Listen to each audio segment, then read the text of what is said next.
Long, long ago in 1983, Project Athena was launched as a joint effort between MIT, Digital Equipment Corporation, and IBM to produce a campus-wide distributed computing environment for educational use. Following this, in June of 1984, X was introduced to Project Athena in this email simply titled Windows System X, sent by Robert W. Scheifler, who often just went by Bob.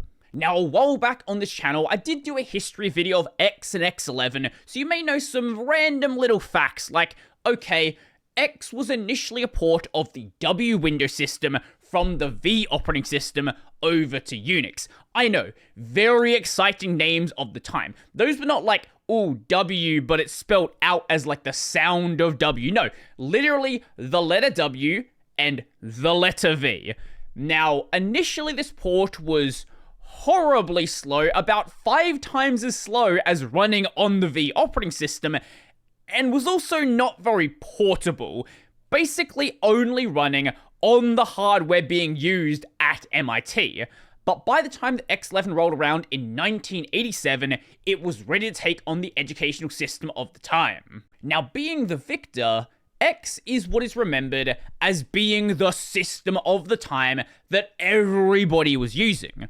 But X was not the only attempt at trying to solve this problem, and some of those attempts actually predated X11 by just a couple of years. So with the 40th anniversary of X recently passing back in June, one of the people who was in the thick of it at the time, who was actually developing one of those alternatives back in the 80s, decided to write a blog post about his experience. This is X Windows System at 40 by David Rosenthal. That competitor in question was being developed at Sun by David Rosenthal, our author here, and James Gosling, titled News, stylized as capital N, lowercase e, capital W, capital S, the Network Extensible Windows System.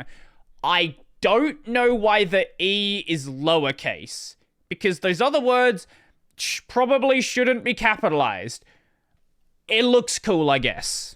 He arrived at Sun in September of 1985 to work with James Gosling on a Windows system for Sun's workstations. We had worked together developing the Windows system for Carnegie Mellon's Andrew project. We both realized that if Unix and Unix workstations like Sun were to succeed, they had to have a widely adopted Windows system. So by this point, POSIX was not yet an officially recognized standard. That wasn't until 1988. However, some work around standardizing what it means to be a Unix system did start a few years prior, back in 1984, and some standardization efforts actually were going into these Unix systems to make it so if you had an application that worked on one Unix system, it was probably gonna work on another. Now, this was still a while away from being done, so there's no guarantee that that actually would be the case, but it was a lot better for the command line stuff. When you started dealing with the graphical stuff, that all went out the window. At this point, there wasn't really any standardization there. Now, at the time, the both of them thought that whatever the system was going to be, it would need to have 3 specific properties. The first one being an imaging model at a higher level than simply a grid of pixels, so that applications didn't have to adapt to varying screen resolutions. Nowadays, this would be done through some sort of graphical toolkit. You're not generally saying, I want this thing at this specific pixel location. You can do that, but is not supposed to be done like that. You want to have something that is adaptive to the different screens it is going to be run on. The clear favorite was Adobe's PostScript, which had appeared on Apple's LaserWriter in January of 1985. Yes, that PostScript that was used for doing printing. That is what they wanted to build an entire graphical environment around. And not just wanted to build, that's what they ended up doing. Secondly, networking, so the applications could run wherever it made sense with their user interface where the user was. In the 80s, computers, workstations, networks, all of this stuff, very, very slow compared to what we have today. but you had to make do with the hardware you had at the time. So it made a lot of sense to render the user interface and do all the complex computation for the application in 2 separate systems. This is done through a system called network transparency. Nowadays, it doesn't really matter. Most of you are running your X11 applications and your X11 server in the same location. There are still some edge cases where network transparency makes a lot of sense, but there are more modern solutions which deal with the problem in a better way. Third requirement, programmability, because it was hard to provide a good user experience if there was a slow network round trip required for each response to a user action. If the Windows system were programmable, the code that responded to the user's actions could run on the user's workstation, eliminating the network round trip. So, whilst you still have this separation of the application and the server, you can move things between the 2 points depending on what made sense for that specific application. Now, I would look at a system like PostScript and say, why in the world are you trying to build a windowing system around that? But Gosling was adamant that it was possible to implement PostScript on a 68,000 fast enough to be a Windows system. Adding networking, mouse, and keyboard extensions to PostScript would satisfy all of our requirements. Because Adobe's PostScript in the 68,000 base laser writer was notoriously slow, I was skeptical, but I should have known better than to doubt his coding skills. A couple of months later, when Gosling showed me a prototype PostScript interpreter running incredibly fast on his Sun 1, I was convinced to join him on what became the News project. Now, even though he worked at Sun and he worked in this project, he wasn't a Sun diehard, and he realized it was more important for the company that the Unix would standardize on a single Windows system than that Windows system just happening to be Sun's news system. And at the time, he was already aware of X as the alternative to the other project he worked on, the Andrew Windows system, so he knew it was an obvious alternative to what News was doing. Whilst most of his time was spent working on News, it wasn't the only thing he was working on. I rapidly ported X version 10 to the Sun 1, because yes, there were versions of X before X11. They were just all compressed into that 3-year window before X11 came out. After that point, the numbering system was changed, and since then, it's always been X11 and then some other string of numbers after that. And this port was likely the second port to non-DEC hardware, DEC being Digital Equipment Corporation, one of the groups I mentioned earlier who's involved in Project Athena, where X11 came from. And it worked. Mostly, but I had to clutch several areas that depended on DEC-specific hardware. The worst was the completely DEC-specific keyboard support, because once again, nowadays you're just used to plugging in a keyboard and a keyboard works, because there's been a lot of standardization on what is a keyboard. What does it mean for a keyboard to do? That standardization, in many ways, didn't exist yet. Now, back in the days of X10, X was just not very portable, and it was clear that a major redesign of X was needed to make it portable, and in particular, to make it work well on Sun hardware. Whilst obviously not being the only people involved, having done this port to Sun hardware, James Gosling and David Rosenthal were involved in doing this redesign. Gosling provided significant input on the imaging model, and I designed the keyboard support. As the implementation evolved, I maintained the Sun port and did a lot of testing and bug fixing, all of which led to my trip to Boston to pull all-nighters at MIT, finalizing the release. And his involvement didn't just stop after the first release. I was the editor and main author of the X Interclient Communications Convention Manual, the ICCCM. Was that enough C's or was that too many? That forms part 3 of Robert Scheifler and James Geddes' X Window System. And on the current version today, he is still being credited. Now, there is a very interesting issue with this document. Not the document itself. The document is fine. It explains how to use X11, how to build things around X11, all that fun stuff. The problem is when it came about as a standardized way to use X11. This is from the Unix Haters Handbook's description of his efforts. One of the most amazing pieces of literature to come out of the X Consortium is the Inter-Client Communication Conventions Manual. It describes protocols that X clients must use to communicate with each other via the X server, including diverse topics like window management, selections, keyboard and color map focus, and session management. In short, it tries to cover everything the X designers forgot and tries to fix everything they got wrong. But it was too late. By the time the ICCCM was published, people were already writing window managers and toolkits, so each new version of the ICCCM was forced to bend over backwards and be backward compatible with the mistakes of the past. This is actually very relevant to what's happening with Wayland now. The fact that this is not happening, the fact that the Wayland designers are well aware that this went on in X11, and they don't want to start adding in things and then have to keep them supported even though they realize they're a bad idea. They want to get things right from the start, which means that a lot of things are going to take a lot longer to get implemented. So if he was working on news and he knew it was this amazing code base and amazing technology that provided all of our requirements with usable performance on a 68,000, why go down the route of X instead of trying to push further for news and try to make that the general standard that everybody was using? And it wasn't just them that were building something around PostScript. Steve Jobs agreed with us that PostScript was the right imaging model, although Display PostScript Interpreter he licensed from Adobe for NextStep Window System was far more restricted. NextStep is what he was working on after he got booted out of Apple. Which then led him to build a company which Apple realized was doing some crazy things with computers, so they bought the company so they could buy him back into the company. So why did X11 take over the world? My view is there are three main arguments, any of which would have been decisive.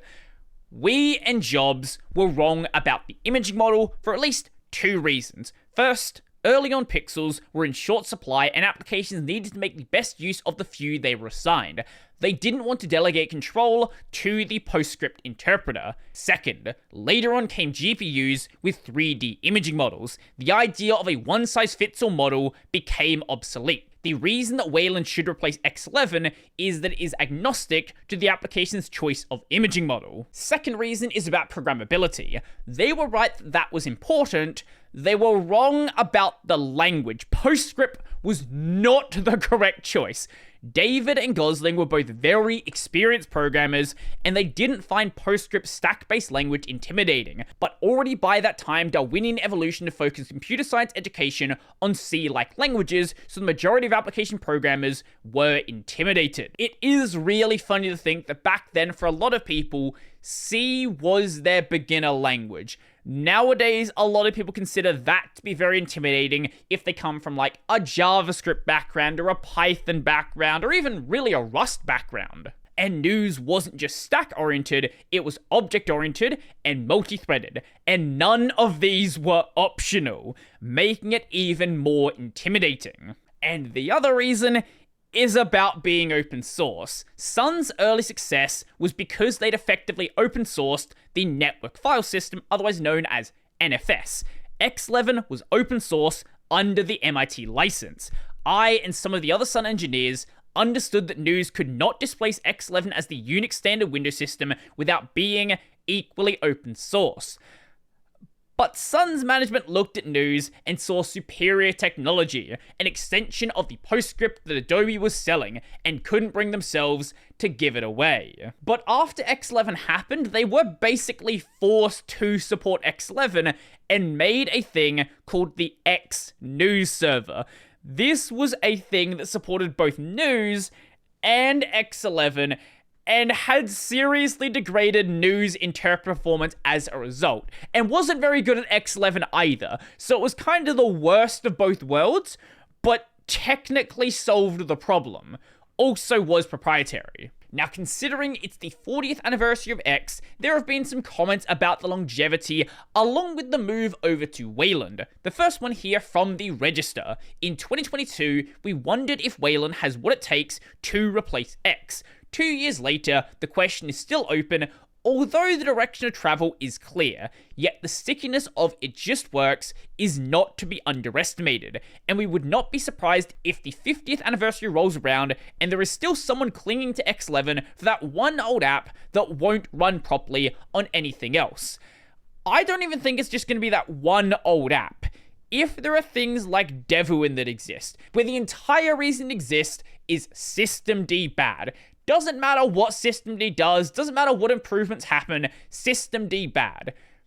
There are going to be places that exist in a similar state for X11 as well, where Wayland bad, therefore, here's this distro which has no other reason to exist besides Wayland bad. And David makes a very good point here. Wayland had to be compatible with X11 via the X-Wayland server, so there is little motivation to rewrite existing applications to use Wayland directly. This is something I've talked about extensively in the past. I do think X-Wayland basically is the reason why Wayland was able to get off the ground. If that didn't exist, nobody would care to support it. But it's a double-edged sword, where now we're at a point where we're getting very close to an actual proper move. There are some desktops that are actually considering, okay, maybe in a couple of releases from now, we're going to drop X11 entirely. Obviously, X-Wayland still being there. And there's distros that are considering this as well, but there is just some problems that, because X-Wayland basically is just dealt with, haven't really been considered, and now that that timeline is coming very close to an end, more of those problems have to suddenly be thought about. Now, 13 years ago, back when this transition was first beginning, this quote was made. Now, at the time, it was not the time to say that. Wayland was so far from being even remotely ready, basic things were completely broken.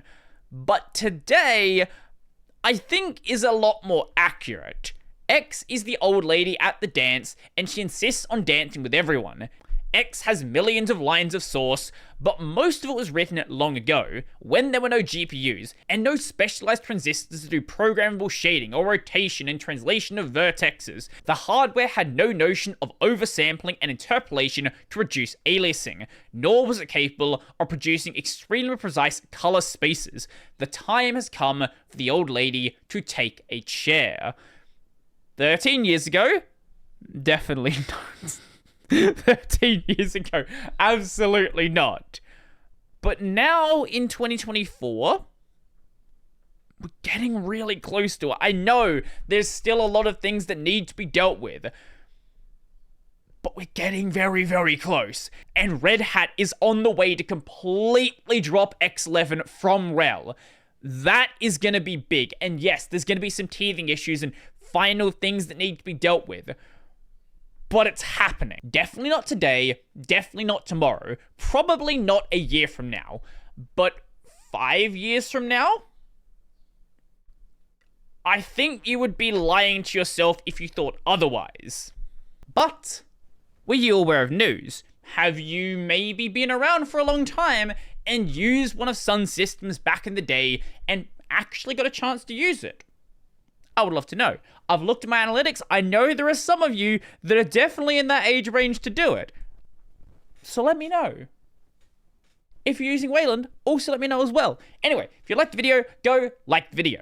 And if you really liked the video and you want to become one of these amazing people over here, check out the Patreon, Scribes, Liberapay, linked in the description down below. That's going to be it for me, and hopefully we don't have another 40 years of X.